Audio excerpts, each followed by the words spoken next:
এটা ছোট বিন্নাফর চরপাড়া জামে মসজিদের ফজরের নামাজের মুসল্লিদের উপস্থিতি।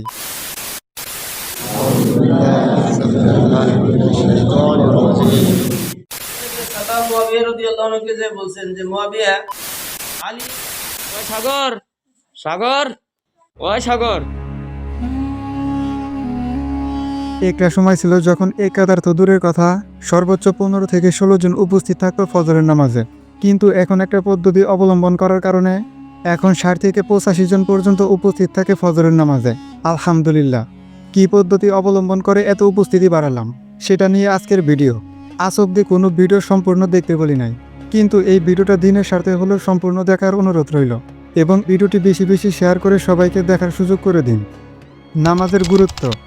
ইমানের পর সবচেয়ে গুরুত্বপূর্ণ বিষয় হলো নামাজ।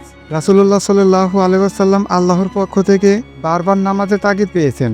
কুরআনে পাকে আল্লাহ তাআলা বিভিন্ন জায়গায় সরাসরি 82 বার সালাত শব্দ উল্লেখ করে নামাজের গুরুত্ব তুলে ধরেছেন। তাই প্রিয় নবী সাল্লাল্লাহু আলাইহি ওয়াসাল্লাম নামাজকে ইমানের পর স্থান দিয়েছেন। নামাজের গুরুত্ব ও ফায়দা সম্পর্কে সাহাবায়ে কেরামের সামনে অসংখ্য হাদিস বর্ণনা করেছেন। হযরত আব্দুল্লাহ ইবনে মাসউদ রাদিয়াল্লাহু আনহু থেকে বর্ণিত, তিনি বলেন, আমি রাসূল সাল্লাল্লাহু আলাইহি ওয়াসাল্লামকে জিজ্ঞাসা করলাম, হে আল্লাহর রাসূল, আল্লাহর কাছে সবচেয়ে প্রিয় আমল কোনটি? রাসূলুল্লাহ সাল্লাল্লাহু আলাইহি ওয়াসাল্লাম বললেন, নামাজ। বুখারী ও মুসলিম।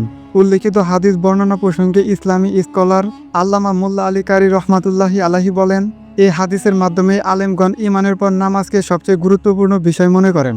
হযরত আবু যর গিফারি রাদিয়াল্লাহু আনহু বর্ণনা করেন যে নবী সাল্লাল্লাহু আলাইহি ওয়াসাল্লাম এক সময় শীতকালে বাইরে তাশরিফ আনলেন। তখন গাছের পাতা ঝরার মৌসুম ছিল। নবী সাল্লাল্লাহু আলাইহি ওয়াসাল্লাম গাছের একটি ডাল হাত দিয়ে ধরলেন, ফলে তার পাতা আরো বেশি ঝরতে লাগলো। অতঃপর তিনি বললেন, হে আবু যর। আমি বললাম, হে আল্লাহর রাসূল, আমি উপস্থিত। তখন রাসূলুল্লাহ সাল্লাল্লাহু আলাইহি ওয়াসাল্লাম ইরশাদ করলেন, মুসলমান বান্দা যখন আল্লাহর সন্তুষ্টির জন্য নামাজ আদায় করে, তখন তার থেকে পাপসমূহ ঝরে পড়ে, যেমন এই গাছের পাতা ঝরে পড়ছে। মুসনাদে আহমদ। নামাজই একমাত্র ইবাদত যার মাধ্যমে মানুষ দুনিয়ার সব কাজ ছেড়ে শুধুমাত্র আল্লাহর জন্য নিবেদিত হয়ে যায়। এই নামাজই মানুষকে দুনিয়ার সব পাপ থেকে ধুয়ে মুছে পাক সাফ করে দেয়, দুনিয়ার সব অন্যায় অনাচার থেকে হেফাজত করে। পরিশেষে নামাজের প্রতি যত্নবান হওয়া প্রত্যেক মুমিন মুসলমানের ইমানের দাবি ও ফরজ ইবাদত।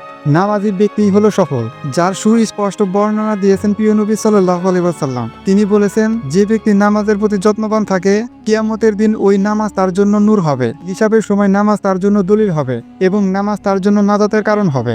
পক্ষান্তরে যে ব্যক্তি নামাজের প্রতি যত্নবান হবে না, কিয়ামতের দিন নামাজ তার জন্য নূর ও দলিল হবে না, তার জন্য নাজাতের কোনো সনদও থাকবে না, বরং ফিরআউন, হামান ও উবাই ইবনে খালফের সাথে তার হাসর হবে।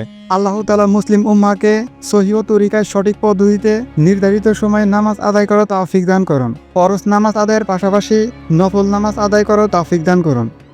যে পদ্ধতি অবলম্বন করে যুবকদের নামাজি করলাম। একটা সময় ছিল যখন ফজরের নামাজে মাত্র 15 থেকে 16 জন মুসল্লি জামাতে নামাজ আদায় করত। এই বিষয়টি লক্ষ্য করে আমাদের মসজিদের কেশিয়ার জাহাঙ্গীর ভাই। তখন জাহাঙ্গীর ভাই এই বিষয়টি মসজিদের ইমাম হাফেজ মাওলানা মুফতি জাহিদুল ইসলাম হুজুরের সাথে কথা বলে যুবকদের নামাজি বানানোর একটা পদ্ধতি অবলম্বন করার সিদ্ধান্ত নেয়, এবং পরবর্তীতে আমাদের গ্রাম থেকে 37 জন যুবকদের সাথে নিয়ে বসে এই বিষয়টি উপস্থাপন করা হয়, এবং তারা সবাই আমাদের সাথে একমত পোষণ করে। আর এই পদ্ধতিটা হলো, যারা আমাদের সাথে সম্মতি প্রকাশ করবে তাদের নাম হাজিরা খাতায় লেখা থাকবে। তাদের প্রত্যেকের ফজরের নামাজ মসজিদে জামাতের সাথে আদায় করতে হবে। যদি কোথাও বেড়াতে যায়, তাহলে সেখানকার কোনো মসজিদে পরিণত হবে। নামাজ শেষে হাজিরা খাতা টিক দিয়ে তার উপস্থিতি প্রমাণ করবে। আর যে নামাজ না পড়বে, তার প্রত্যেক দিনের জন্য 10 টাকা করে জরিমানা হবে, এবং সেটা অবশ্যই বাধ্যতামূলকভাবে দিতে হবে।